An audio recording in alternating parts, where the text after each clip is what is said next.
Hi, here's a lesson in how to do the move from G to C over G. C/G. A lot of songs use that move. So to do this particular thing, you're going to want to play the G chord the way I usually like to play a G chord, which is with the third finger here on the third fret of the sixth string, and the little finger here on the third fret of the first string. So if you're used to another way of playing the G chord, you should try doing it this way for this move. And when you put those two fingers down, your third finger is probably going to naturally mute the fifth string without you doing anything else. Unless you bring your hand all the way out like that to play it open, it'll mute it. And that's what you want. You want to mute the fifth string. So if you mute it, then you don't even need that other finger there. And those two chords sound almost identical. You're not really going to notice the difference very much. It's only if you're really listening carefully that you notice a difference at all. So I'd recommend starting with this G chord here, just this two-finger G. And then this other chord, the C/G, the C over G. Basically, you add these two fingers where you would put them to play a C chord. So the first finger goes to the first fret of the second string, and the second finger goes to the second fret of the fourth string.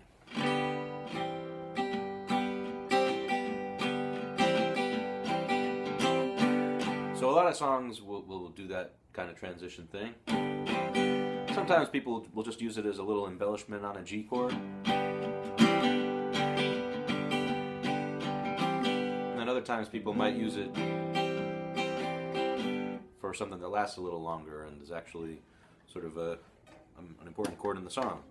So Bob Dylan used that pattern a lot, and one song of his that uses it is "It Takes a Lot to Laugh, It Takes a Train to Cry," from the Highway 61 Revisited album.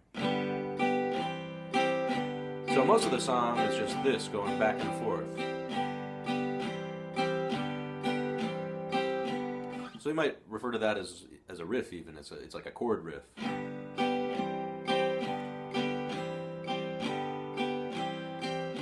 When you're doing this transition, you should try to keep these fingers right above the strings that they're going to be playing. Just keep them ready to go into place there. G, C over G. So this song is going to use those two chords, and then also G7. You can play a G7 like this. You can just continue to mute that fifth string with your third finger and add your first finger on the first fret, first string. Or you can go to this kind of G7, add your second finger on the fifth string. Then it uses a regular C chord, regular D chord, and then you go to this D sus4. A D sus4 involves taking a D chord and just adding your little finger on the third fret of the first string. And you can lift up your second finger if you want, or you can just leave it down. It won't affect the sound either way. So let's try going through this song, and the whole song, the strumming pattern is just down, up, down, up, down, up, down, up. Like that.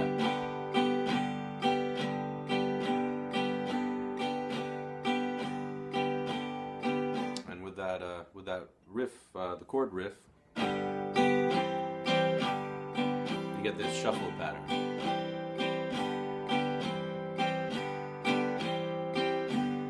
Let's go a little slower. Try following along with your sheets at home. 1, 2, 3. Well, I ride on a mail train, baby. Can't buy a thrill.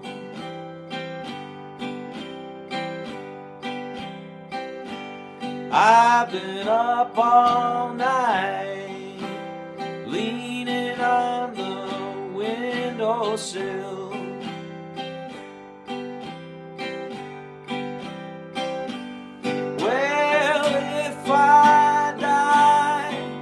On top of the hill,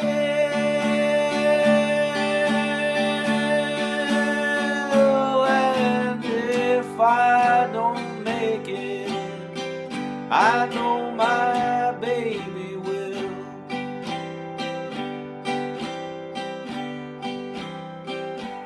Don't the moon look good, mama, shining through the trees?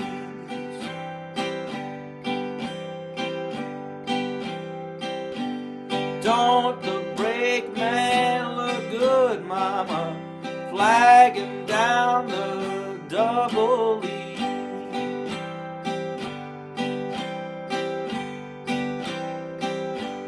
Don't the sun look good going down over the sea?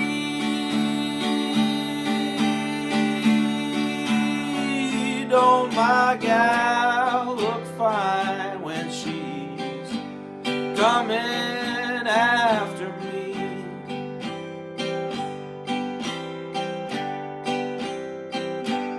Now the winter time is coming, the windows are filled with frost.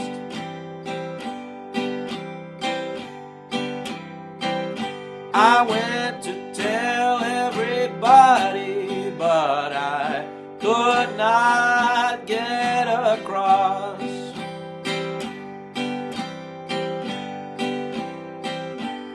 Well, I wanna be your lover, baby, I don't wanna be your boss. Don't say I never warned you when your train gets lost. So just back and forth between those two. That's most of the song. But there are a lot of other songs that use this. One thing you can do is the beginning to Father and Son by Cat Stevens. If you recognize that, just do this transition. Down, down, up, down, up. So on that last up strum, you go to that C over G. And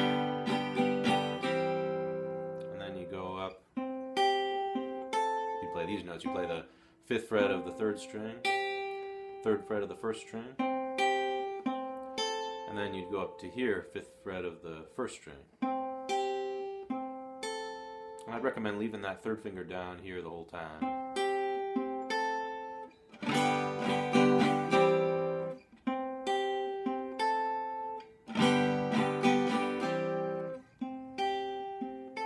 So that's one other song that uses that chord progression. So it's a good one to get used to. A lot of songs use it.